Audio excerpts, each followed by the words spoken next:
2005 में नासा के सैटेलाइट ने धरती को स्कैन किया था और इंफ्रारेड सेंसर ने एक ऐसी लोकेशन ट्रेस की थी जो कि वहाँ पर 70.7 टेम्परेचर था। इसने साइंटिस्ट को हैरान कर दिया था। सालों से दुनिया ये मानती आ रही है कि अमेरिका की डेथ वैली सबसे गर्म जगह है। इस राज्य का नाम है दहशत-ए-लूत। ईरान के बीचों बीच फैला है ये रेगिस्तान था। डार्क वोल्केनिक रॉक से ढका हुआ एक विशाल मैदान जिसकी सरफेस पर जीवन की कोई संभावना नहीं है। नासा ने कई वर्षों तक इसके सरफेस टेम्परेचर सिर्फ रेत का समुंदर नहीं है बल्कि एक्सट्रीम बहुत गर्म जगह है। यहाँ का माहौल इतना प्रशांत है कि जमीन और आसमान दोनों ही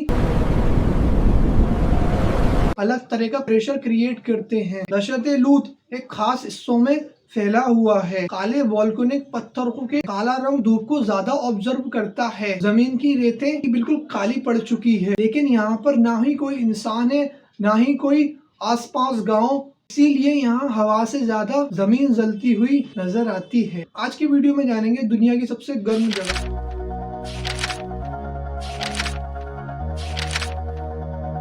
हेलो गाइस, दहशत-ए-लूत फारसी में इसे काली जमीन कहा जाता है या सीधा कहें तो सुनिया की धरती। ये रेगिस्तान 400 किलोमीटर लंबा और 300 किलोमीटर चौड़ा है। अगर आप एक कॉर्नर से चलना शुरू करें तो और दूसरे कॉर्नर तक पहुंचते पहुंचते आपको कई दिन लग जाएंगे और ये मान के चलिए कि आप बच गए हो। कोई रोड नहीं, कोई पानी का सोर्स नहीं। और फिर यहाँ द कैल्यूट्स, ये दुनिया के सबसे बड़े सैंड पैरामीटर्स हैं। नेचुरल फॉर्मेशन तो हजारों सालों से तेज हवा और एक्सट्रीम हीट ने बनाए हैं। इनकी ऊंचाई देख के आप अनुमान नहीं लगा सकते। कहीं तो ये 10 मंजिला इमारत से भी बड़े हैं। और इससे भी ज्यादा हैरान करने वाली बात ये है, जब नासा के साइंटिस्ट ने मार्स की इमेज कंपेयर की लूट डेजर्ट से तो उन्हें खुद यकीन नहीं हुआ था। दोनों का सरफेस टेक्सचर एक जैसा, दोनों का कलर एक जैसा था, दोनों में कहीं भी जिंदगी का नामो निशान नहीं था। यही वजह है कि नासा के रिसर्चर आज भी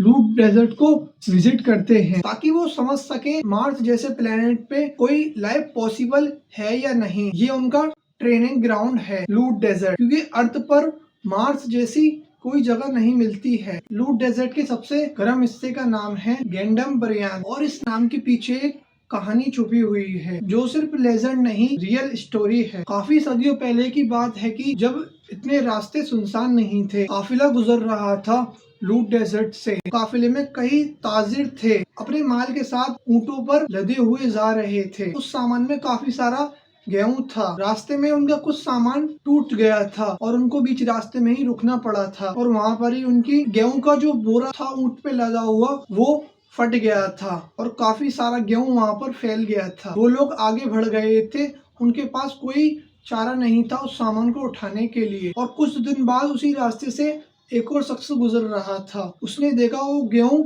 भुन चुका था बिना किसी आग के। वहाँ की जमीन की गर्मी इतनी थी, 69-70 डिग्री सेल्सियस टेम्परेचर था। उसी दिन उस जगह का नाम गैंडम-बरियान यानी भुना हुआ गेहूं। साइंटिस्ट ने लूट डेजर्ट के बीच के हिस्से को खास नाम दिया था अज़ोज़िक, जहाँ जिंदगी का कोई वजूद नहीं है। दुनिया के हर दूसरे डेजर्ट में कुछ ना कुछ मिलता है, स्नेक मिलते हैं, कैक्टस मिलते हैं, कुछ ना कुछ जीता जागता, मगर यहाँ पर ऐसा कुछ नहीं था लूट डेजर्ट में। अब आते हैं उस सवाल पर जो शायद आपके जहन में पहले से घूम रहा है। अगर एक आम इंसान लूट डेजर्ट में बिना किसी प्रोटेक्शन के खड़ा हो तो उसका क्या हाल होगा? स्टेप बाय स्टेप समझते हैं। पहले 10 मिनट में आपकी बॉडी रॉकेट की तरह उभर जाएगी। स्किन के बाहर पानी आना यानी स्वेटिंग, नेचुरल बॉडी का कूलिंग सिस्टम बंद हो जाएगा और अगले कुछ मिनट में ही बॉडी के अंदर का पानी खून सेल्स में मौजूद बोलने लगेगा। लिटरली आपके अंदर का पानी आपको मार रहा होगा और फिर शुरू होगा हेड स्ट्रोक। ब्रेन की ब्लड सप्लाई